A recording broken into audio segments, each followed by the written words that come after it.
الحمدللہ وکفا وسلام علی عبادہ الذین اصطفى اما بعد فاعوذ باللہ من الشیطان الرجیم بسم اللہ الرحمن الرحیم لا اعبد ما تعبدون صدق اللہ العظیم.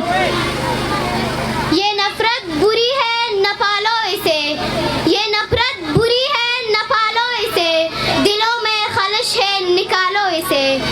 نہ تیرا نہ میرا نہ اس کا نہ اس کا، نہ تیرا نہ میرا نہ اس کا نہ اس کا، یہ سب کا وطن ہے بچا لو اسے.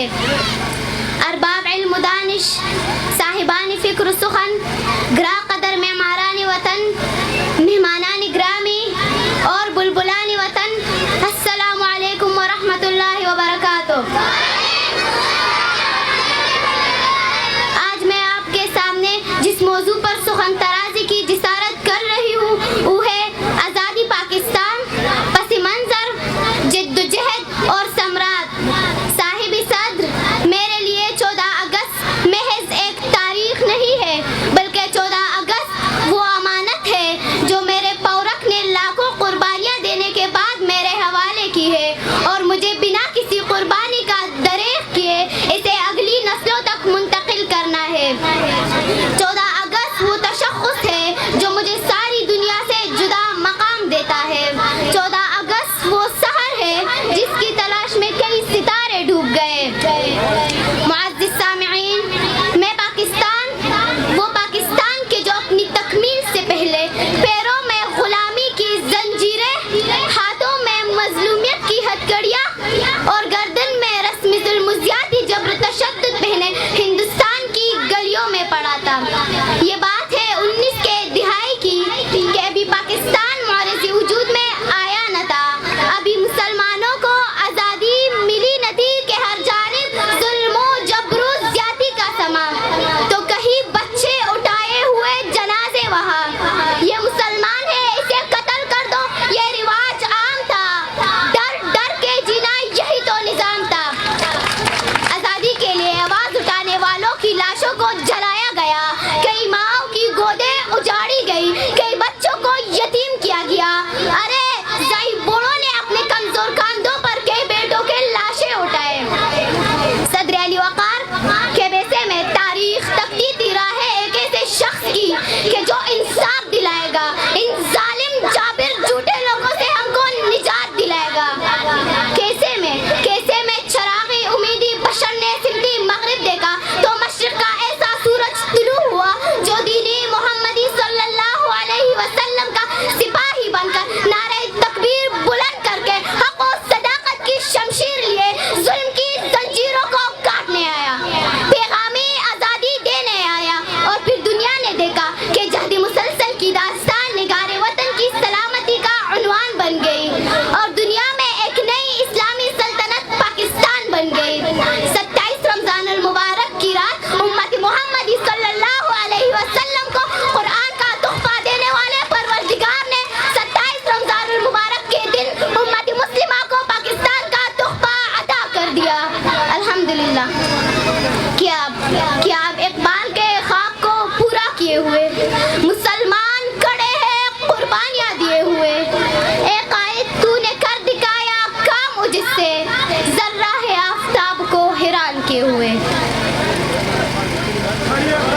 صدر علی وقار میری آنکھوں کے سامنے پیروز خان ہے جو کارگل کے جنگ میں دشمن کو مات دیتے ہیں اور تمغہ جرت حاصل کر کے آفتاب کو حیران کر دیتے ہیں. پھر میری آنکھوں کے سامنے حسن صدیقی اور نعمان علی ہے کہ جنہوں نے اپنی جان ہتھیلی پر رکھ کر پاکستان کے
کر دے. پھر میری آنکھوں کے سامنے محمد علی ستپارہ ہے کہ جو 8000 سے زائد کی کلومیٹر کی بلندی پر جا کر سب ہلالی پرچم لہرا کر آفتاب کو حیران کر دے.